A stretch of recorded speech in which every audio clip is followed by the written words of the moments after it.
girls had plain pink walls in their bedroom, but they wanted to jazz it up a little bit. One of them like purple and one of them like blue.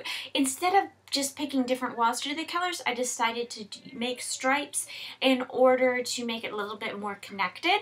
I went with horizontal to give an illusion of a bigger room, to make the eye continue to work around the room. I'm Jendi, and in this video I'm going to share with you some of my painting tips to get nice stripes on an interior wall.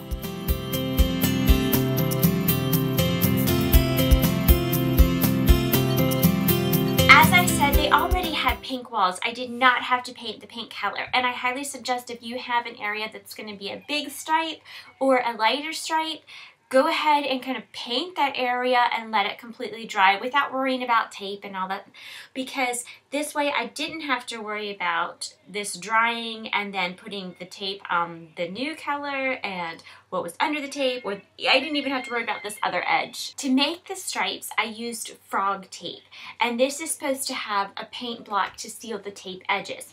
If you use a normal type of blue painter's tape, it's not made for stripes, it's just made for blocking edges. The stripes will get ragged. You need something like the frog tape to seal the edges better to get a crisp line. And this is what it looks like before it's rolled out. I just measured where I wanted the stripes and put this on, and I made sure to press down on the edge that I was going to be painting over to make sure it was sealed. I did get wrinkles some places in the tape, but as long as my edge was sealed tight and flat, I didn't worry about them. Another little trick I did, because my walls were already painted, is I made my stripes go around the light switches and the outlet plugs so that I didn't have to worry about taking off the covers. A good preparation will make the finished product look better. So when you're actually ready to paint, always start on the tape and go off, like this. To do this line, I went across this way. I never rolled down onto the tape or used a brush onto the tape because I didn't want to force the paint into that crack any more than I needed to. So when I was doing the edges, I always went up. I started on the tape and went up.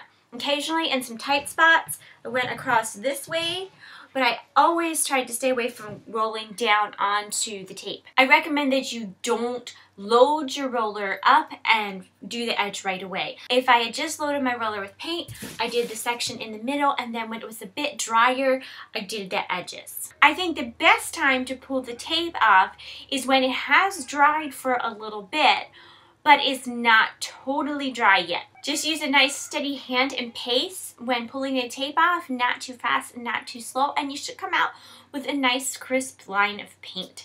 And that is how I painted stripes and brightened up my girl's bedroom with just a couple quarts of paint and some time. Thanks so much for watching. Be sure to check out MomPrepares.com, where we help smart moms be prepared for anything, and subscribe to this channel before you go.